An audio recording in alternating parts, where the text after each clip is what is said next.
कहानी की शुरुआत होती है सोफिया नाम की लड़की को दिखाने से, जो दरअसल एक शार्क रिसर्चर थी। वो अपने साथियों के पास पैसिफिक ओशन में आई हुई थी शार्क को ट्रैक करने, जिसका नाम लिलित था। सोफिया और उसकी टीम पिछले काफी टाइम से लिलित को ट्रैक कर रही थी और आज भी इनकी यही सोच थी कि लिलित कब इनके रडार में वापस आएगी और ये लोग उसका सैंपल लेकर उस पर रिसर्च करेंगे। और फिर अचानक इन्हें रडार में ऐसी सिग्नल्स मिलने लगती है जैसे वो शार्क लिलित इनके एरिया में आ रही है। इसीलिए टीम के 4 लोग, जिनमें सोफिया का हस्बैंड भी शामिल था, वो समंदर में कूद पड़े और लिलित को ढूंढने लगते हैं। जहाँ तभी इन्हें एक व्हेल का बेबी दिखाई देता है, जो हालांकि था तो बच्चा ही, लेकिन उसका साइज बहुत बड़ा था। और डरा देने वाली बात ये थी कि वो बेबी व्हेल मरा हुआ था, जिसके जिस्म का आधा हिस्सा गायब था। अब ये लोग सोच रहे थे कि इस व्हेल का कातिल कौन हो सकता है कि तभी इनके सामने व्हेल का खून ही आ ही जाता है। जी हाँ, वो और कोई नहीं लिलित ही थी, जो अब इनके सामने आ चुकी थी। जिसे देखकर ये लोग काफी घबरा जाते हैं, क्योंकि आज से 2 महीने पहले जब इन्होंने लिलित को एग्जामिन किया था तो वो बस 2.5 मीटर की थी और अब लगभग वो 7 मीटर की हो गई थी। यानी सिर्फ 2 महीने में वो 3 गुना बढ़ गई थी,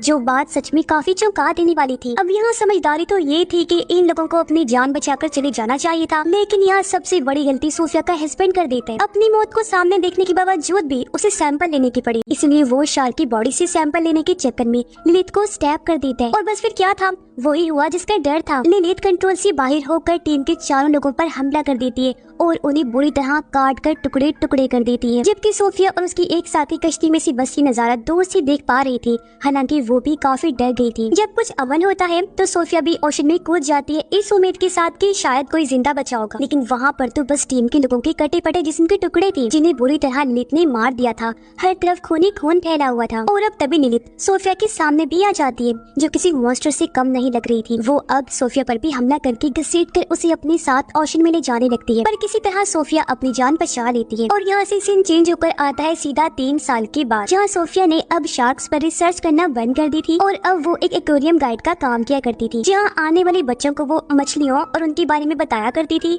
जो चीज बच्चे काफी इंजॉय भी करती थी। अब यहीं पर हम एक लड़की मीका को देखते हैं, जो एक मरीन एक्टिविस्ट थी, समंदर के बारे में रिसर्च और जानकारी रखने और देने वाली। वो एक कंपनी को चला रही थी जिसका नाम सेवियर्स ऑफ सी था, जिनका काम ये मरीन लाइफ को बचाना था, यानी समंदर में रहने वाले हर क्रिएचर की हिफाजत करना उनकी जिम्मेदारी थी। अब मीका सोफिया से जाकर मिलती है, जिसे वो अपने हेडक्वार्टर ले आती है और उसे दिखाती है कि लिलित शार्क, जिस पर सोफिया कुछ साल पहले रिसर्च कर रही थी, वो कुछ ही टाइम में पेरिस के एक रिवर में आ रही है, यानी कि इनके शहर के रिवर में, और बस पेरिस के रिवर में एंटर होने ही वाली। इसीलिए मीका यहाँ चाहती है कि सोफिया लिलित को एग्जामिन करने में उनकी मदद करे, जिस पर सोफिया कहती है कि ये कोई बड़ी बात नहीं है, अक्सर शार्क्स मौसम की बदलने की वजह से एक जगह से दूसरी जगह चली जाती हैं, और हाँ, पैसिफिक ओशन से रिवर में आना थोड़ा मुश्किल है। लिलित तो क्या, कोई भी शार्क रिवर के ताज़ा पानी में सरवाइव नहीं कर सकती, इसलिए वो यहाँ आने से पहले ही वापस लौट जाएगी। अब इस वजह के साथ साथ सोफिया का सदमे से भरा माजी भी था, जो उसे शार्क्स पर एग्जामिन करने और उसे ट्रैक करने से रोक रहा था। इसीलिए कुछ इस तरह की वजहें देकर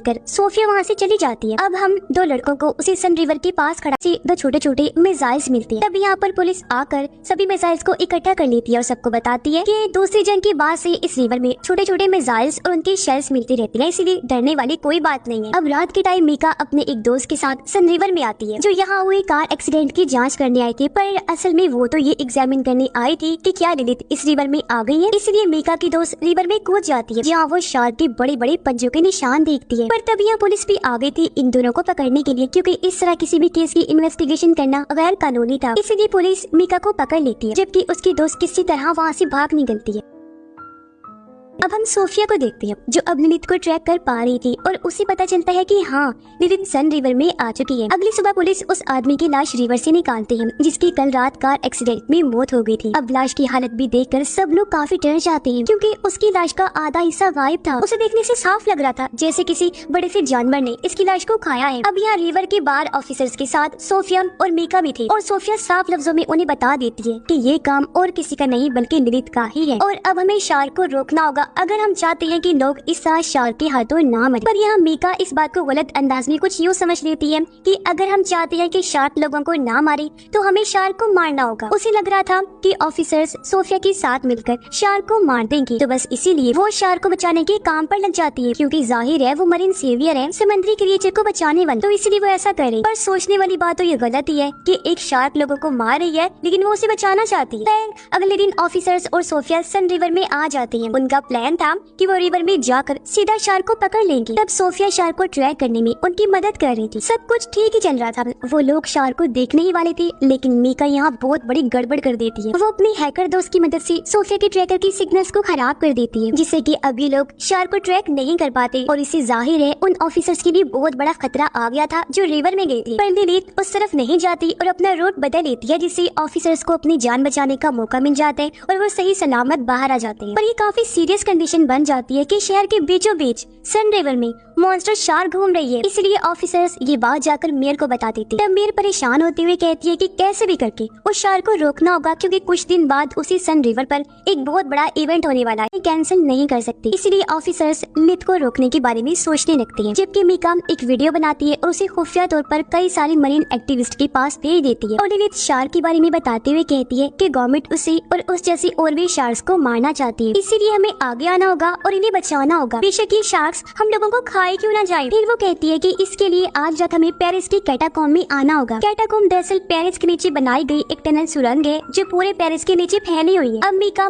अपना पूरा प्लान अपने साथियों को बता तो देती है, लेकिन उससे पहले ही उसकी एक दोस्त पुलिस के पास पहुंच गई, उन्हें इस खुफिया प्लान के बारे में सब कुछ बता देती है। जहाँ उन लोगों को पता चला कि इस टाइम शार्क पेरिस की कैटाकॉम में ही है। फिर जैसे ही रात हुई, मीका उन मरीन एक्टिविस्ट के साथ कैटाकॉम आ जाती है, जहाँ सोफिया और ऑफिसर्स भी आ गए थे, क्योंकि उन्हें भी मीका के प्लान के बारे में पता चल गया था। यहाँ ऑफिसर्स और एक्टिविस्ट के बीच बहस होने लगी, जहाँ तभी मीका कैटाकॉम रिवर में कूद जाती है, क्योंकि वो ये दिखाना चाहती थी कि शार्क्स इंसानों के लिए खतरनाक नहीं है। और फिर तभी वहाँ एक शार्क आ जाती है जो लिलिथ तो नहीं थी, जिसके साथ वहाँ और भी कई सारी शार्क्स आ जाती है। और बस फिर क्या था, शार्क ये साबित करती है कि सच में शार्क्स इंसानों के लिए बहुत खतरनाक है और इंसानों को तो नहीं छोड़ती। वो मीका पर बुरी तरह हमला कर देती है और उसे बहुत बुरी मौत देती है, यानी उसके जिस्म के टुकड़े टुकड़े हो जाते हैं, जो देखकर सारे मरीन एक्टिविस्ट घबराते हुए इधर उधर भागने लगते हैं। और उनका फजूल सा जो प्लान था मरीन की लाइफ को बचाने का, वो पूरी तरह तबाह हो गया था, क्योंकि उन्हें एहसास हो गया था कि हर चीज भले ही वो कोई जानवर ही क्यों ना हो, बचाने वाला नहीं होता। कुछ आपकी जान की दुश्मन भी होती है जिन्हें रोकना और मारना भी पड़ता है। इसी बीच बहुत सारे एक्टिविस्ट रिवर में गिर पड़ते हैं और शार्क्स का खाना बन जाते हैं। हर तरफ शार्क्स रिवर में इंसानों के टुकड़े टुकड़े करते नजर आ रहे थे। खून ही खून फैला हुआ था। पर जैसे तैसे इस सूरत हाल को काबू कर लिया गया।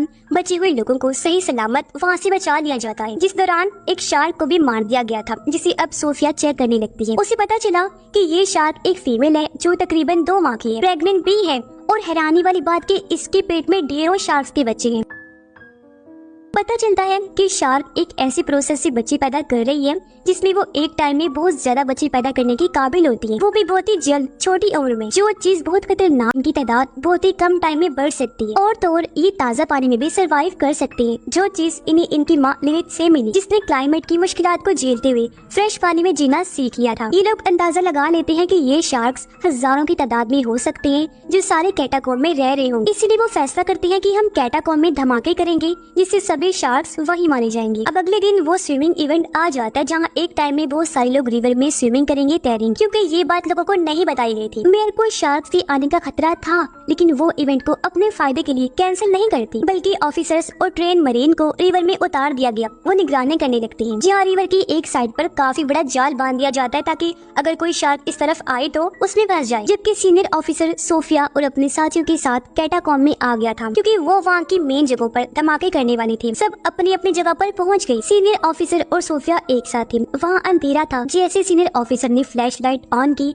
हम बहुत ही डरावना सीन देखते हैं। ऑफिसर के चारों तरफ हजारों की तादाद में छोटे छोटे शार्क्स के बच्चे घूम रहे थे, जिससे वो काफी घबरा जाते हैं, क्योंकि हालांकि ये बच्चे थे लेकिन इतने ताकतवर थे कि किसी के भी टुकड़े टुकड़े कर सकते थे, क्योंकि छोटे होने के बावजूद इनका साइज काफी बड़ा था। सभी बॉम्ब्स को अपनी अपनी जगह पर फिक्स कर दिया गया था, लेकिन बॉम्ब के फटने से पहले एक शार्क सीनियर ऑफिसर पर हमला कर देती है, पर वो किसी तरह बॉम्ब को ब्लास्ट कर देते हैं, जिससे हालांकि वो खुद तो काफी जख्मी हो गया था, लेकिन शार्क के कुछ बच्चे मर जाते हैं और सीनियर ऑफिसर को ऊपर खींच लिया जाता है। अब जब सोफिया वापस नीचे रिवर में जाती है तो उसके सामने से लिलिथ गुजर रही थी, जो अपने बच्चों की लाशों के टुकड़े देखकर काफी दुखी हो गई थी और गुस्से में भरी हुई थी। और वो सोफिया को तो देख नहीं पाती, लेकिन गुस्से से भरी हुई उस जाल को तोड़ देती है और उस जगह आ जाती है जहाँ स्विमिंग रेस शुरू हो गई थी। अब लिलिथ यहाँ आकर एक आदमी की एक ही झटके में जिससे हर तरफ अफरा तफरी मचाती है। और तब यहाँ बहुत सारे शार्क्स भी आ जाते हैं, जो जाहिर है लिलिथ के कहने पर ही आए थे। ये शार्क्स कैटाकॉम में नहीं रह रहे थे, इसलिए धमाके से नहीं मरे और उनकी तादाद बहुत ज्यादा थी। ये शार्क्स रिवर में तैर रहे लोगों पर बुरी तरह हमला कर देते हैं। एक ही पल में रिवर खून से लाल हो गया, हर तरफ उनकी लाशों के टुकड़े टुकड़े बिखर गए थे। इसी के साथ यह सबसे बड़ी गलती ये हुई